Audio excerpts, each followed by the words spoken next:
Hi, welcome to another tutorial video from It's a Teacher Thing, Tales of a 6th Grade Teacher. That's me, Michelle Hickton. Yep, me.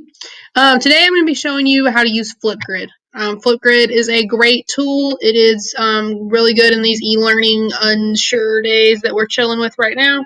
But it's just great on the daily in your classroom. So I just want to quickly kind of go through it with you, give you some just easy basic tips to get you started. And of course, if you ever have any questions or you want more information about Flipgrid, ask me. If I don't know, I know smart people who do. So if you're just starting out with Flipgrid, you're going to want to go to the educator sign up.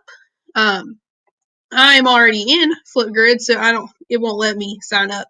But obviously, you just would sign up with your, email info, your email address, get a password. If you're a Google Suites user, a Google Apps for Education, I always just recommend sign in with your Google account. It just want to remember 8 million passwords is my thing. So you can see mine's already up and working. So it's going to look a little different than yours, but it's pretty basic. I have one grid where all of my topics are located. You can have more grids than just one, but if you want to keep it kind of easy, one's really all you need. But if you wanted to add a new grid, and if you're new, you don't have any new grids, you would click on the Add New Grid button. You would name your grid, let's say Flipgrid Tutorial, and then you need to figure out, how you can control who joins your grid. So it's either through your school email. This is really the best option if they have a Google School email or even a Microsoft one. You could create a list of all your student IDs to join your grid, or you can make it public. And then there's going to be a code that students are going to use to join your grid. And once you've done all of that, you'll hit next. Now, because I already have a grid, I'm just going to use the grid I already have to show you just the basics of Flipgrid. So you open up your grid, and the first thing you're going to want to do is add a new topic. Now, I have 24 topics on here.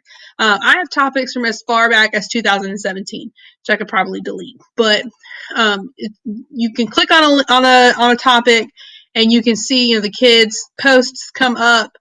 So that's pretty cool. And then you can view them, moderate them, etc. But I'm just going to show you how to do it. Okay, I'm not here.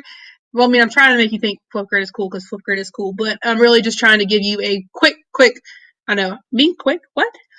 overview of Flipgrid. So the first thing you're going to want to do is you're going to want to add a new topic. So you're going to click the button that conveniently says Add New Topic.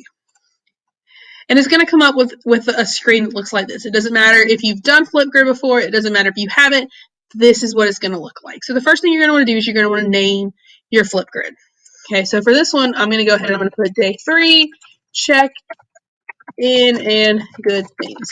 That way, I'm double dipping. I'm showing you how to do it, but at the same time, I'm making what I need for tomorrow. That way, kill 2 birds with 1 stone and all that. Sorry, Big Bird. You can, excuse me.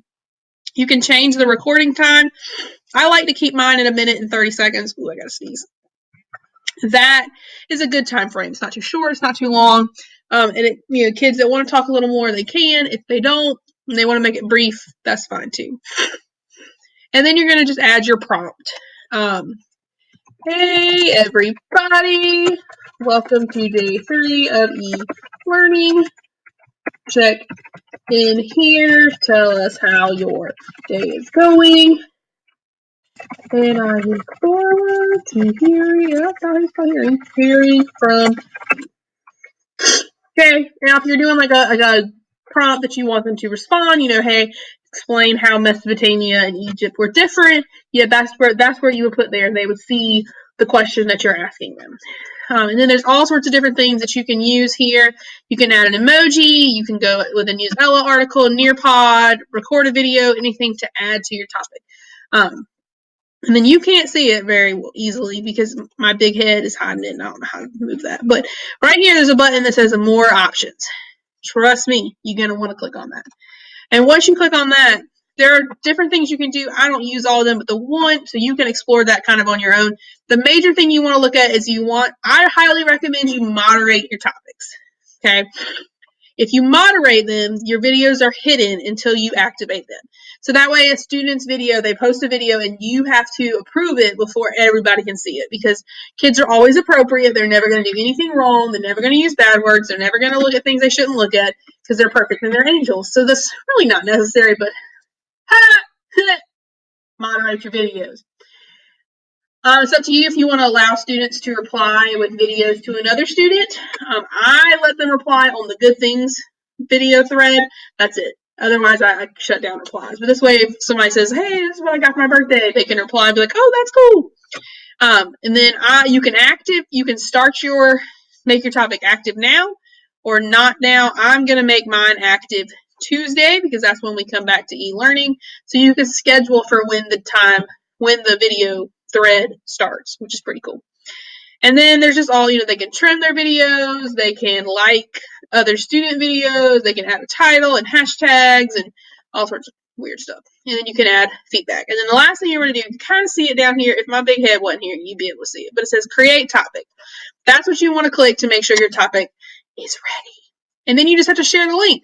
I do it by copying the link, going to Classroom, posting it in a Classroom thread. You could also email it. You could post it in Remind. If you have Remind, you can share to Microsoft Teams, or you can just copy the code and share it however is the way you share with your kids. And then you just click All Set, and we're ready to go. Whenever they get in, they'll record a response. I'll make another little short video on how to do that you can use for your kids if you want, or not. Make your own video. But this is just basically how to. Thanks for liking my Padlet. This is just basically how to start Flipgrid. Reach out, ask a question, and let me know how I can help you. Flipgrid, it's pretty awesome. Get out there and use it.